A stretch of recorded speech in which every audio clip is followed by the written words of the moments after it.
I'm not sure about this little award thing either, but... Being painfully shy, I declined. I said, let someone else be valedictorian. He didn't like this answer. He said, that's not how it works. He said he understood how I felt. No one likes giving speeches. Why do we do it? But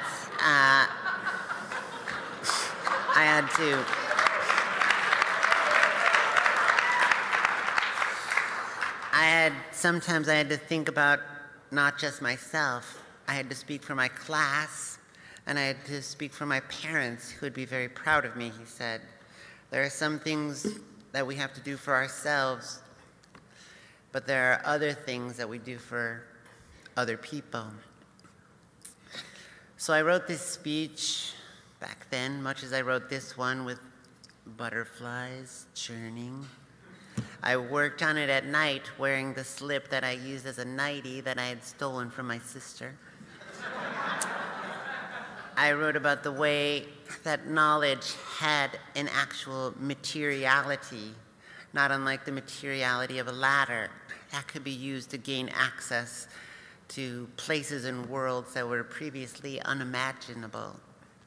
I have no real memory of giving that speech. I remember afterwards being in the bathroom, hiding in a locked stall, feeling the slip I wore under my suit as I cried, feeling stupid and that I was a liar because I was unable myself to imagine a world where I would ever fit in.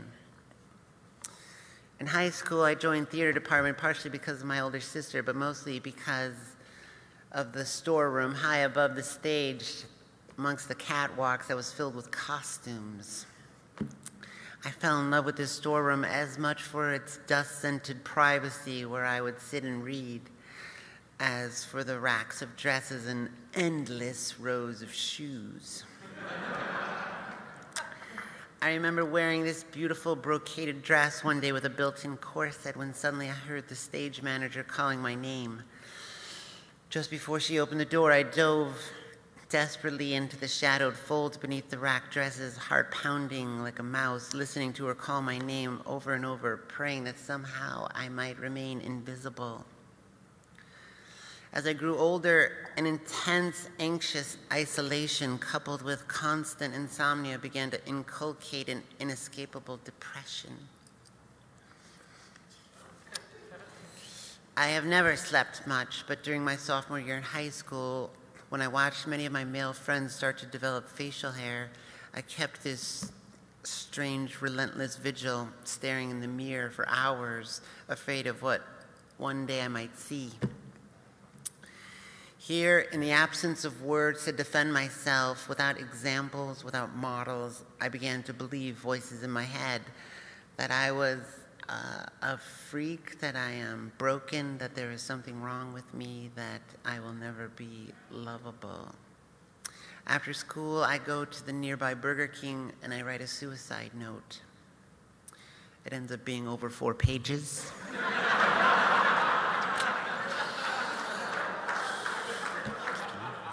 I'm a little talkative. But it was addressed to my parents, and I really wanted to convince them that it wasn't their fault. It was just that I didn't belong. I cry a lot as I write this note, but the staff at Burger King have seen it all before. And they seem immune. I was very used to traveling home quite late because of the theater. I know the train platform will be empty at night because it always is. I let the B train go by because I know the A train will be next and it doesn't stop. When I see the headlight, I take off my backpack and I put it on the bench. It has the note in front of it.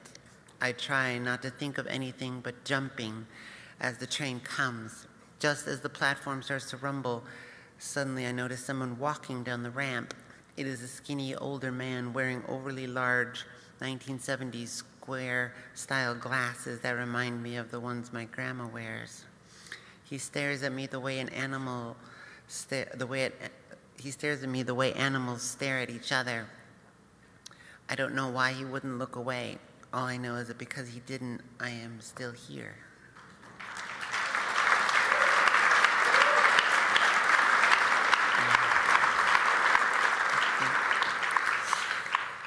Years later, I find the courage to admit that I am transgendered and that this does not mean that I am unlovable. I meet a woman, the first person that has made me understand that they love me not in spite of my difference, but because of it. She is the first person to see me as a whole being. And every morning I get to wake up beside her. I can't tell you how grateful I have been for those two blue eyes in my life.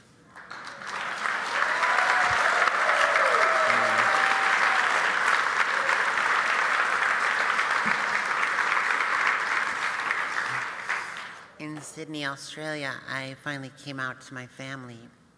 When I told my mom what was going on, she jumped on a plane immediately. There was this big, tear-soaked baptism.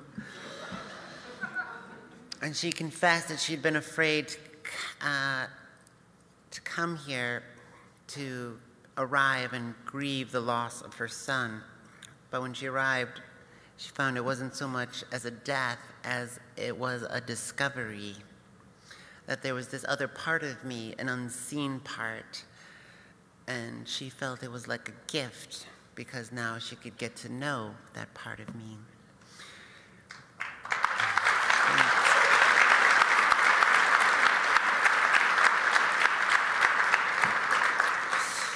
We went to dinner. I dressed as feminine as I could, wanting to be seen by strangers as Lana, hoping that waiters would not call me sir or he, as if these people suddenly had the power to confirm or deny my existence. My mom is also a bit talkative. She always introduces herself to the waiter or waitress. And she's like, "Hi, I'm Lynn. This is my daughter, Lana." And the waitress smiled and said, "Wow, she looks just like you."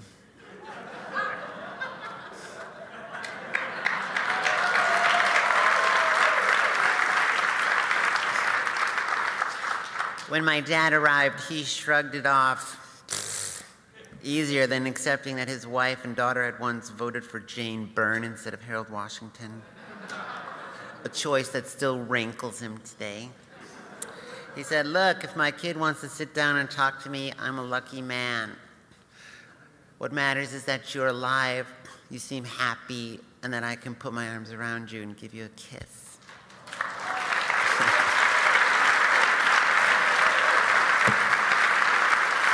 Now, having good parents is just like the lottery. You're just like, "Oh my God, I won the lottery. What the? I didn't do anything." I remember thinking about my dad's words, his acceptance of me when my wife and I first read about Gwen Arroyo.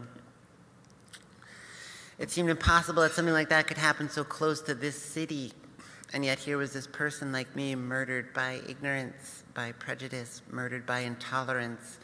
It seemed in direct inverse proportion to the kind of acceptance of my family, murdered by a kind of fear that seeks to obliterate any evidence that would prove that the world is different from the way they want to see it, from the way they want to believe it to be. Invisibility is indivisible from visibility. For the transgender, this is not simply a philosophical conundrum.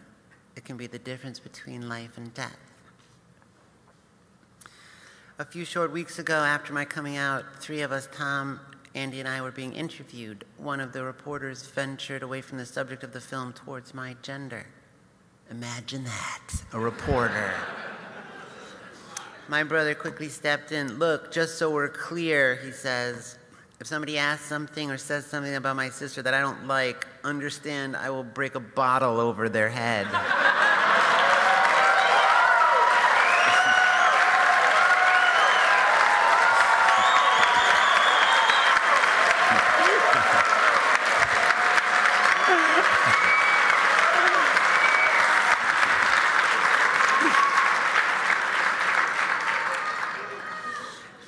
Few words express love clearer than these.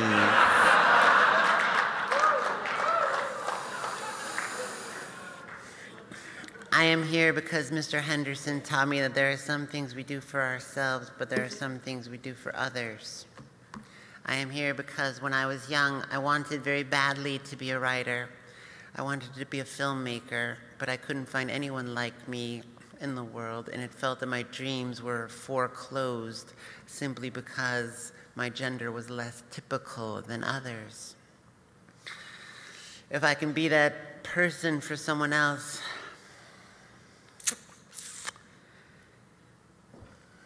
then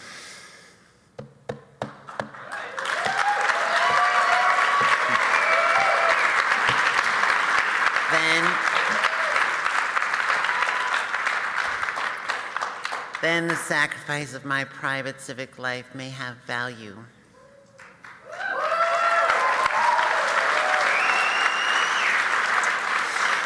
I know I am also here because of the strength and courage and love that I am blessed to receive from my wife, my family, and my friends. And in this way, I hope to offer their love in the form of my materiality to a project like this one started by the HRC. So that this world that we imagine in this room might be used to gain access to other rooms, to other worlds previously unimaginable.